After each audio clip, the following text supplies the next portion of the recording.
Hola a todos y bienvenidos de nuevo a este curso práctico de Python desde cero. Hoy vamos a hablar de las funciones decoradoras.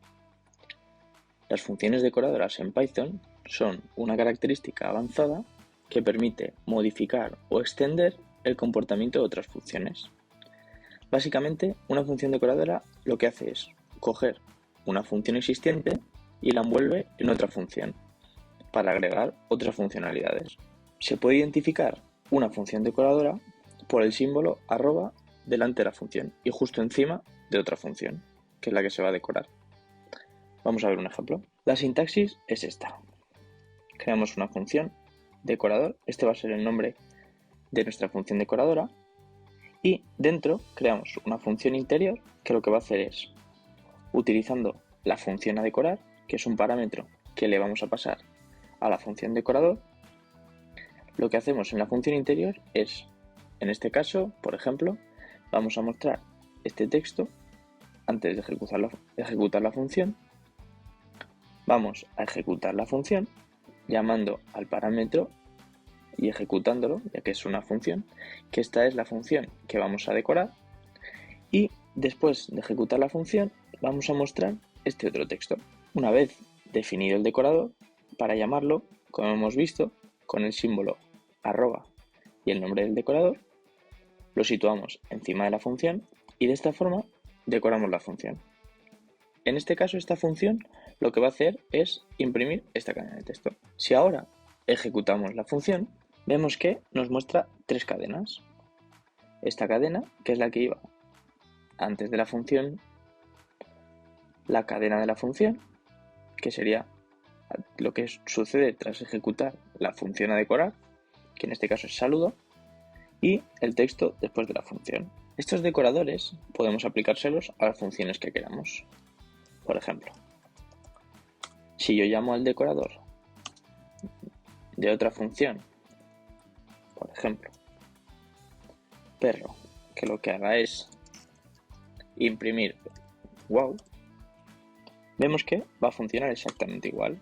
Primero definimos la función decorada. Si ahora llamamos a esa función y la ejecutamos, vemos que otra vez me muestra el texto que habíamos puesto aquí, después ejecuta la función perro y muestra el siguiente texto, la parte de después. ¿Pero qué pasa si una función recibe parámetros?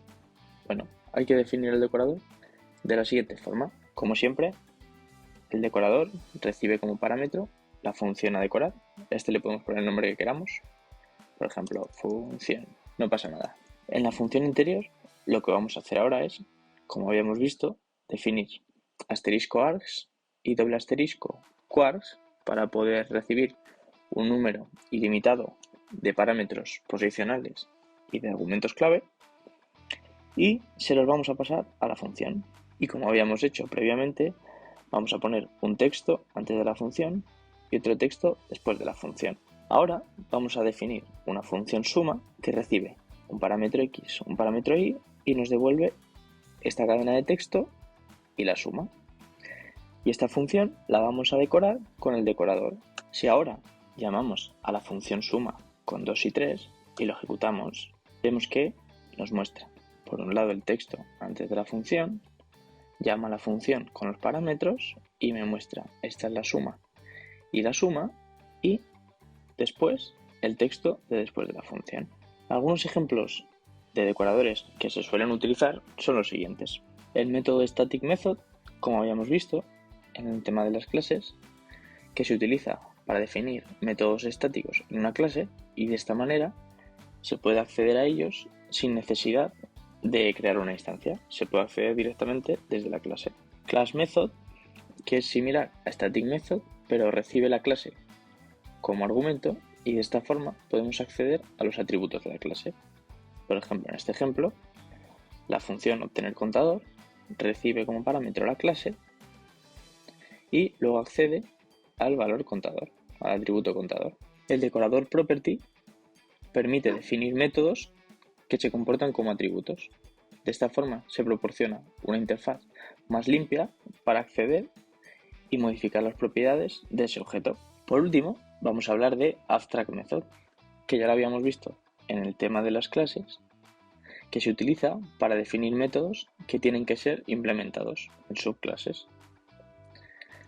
Estas funciones decoradoras son herramientas poderosas y pueden mejorar la estructura y la claridad del código. Cada una tiene su propósito y podemos emplearlas según las necesitemos o no. Hasta aquí el tema de funciones decoradoras. Espero que os haya parecido interesante.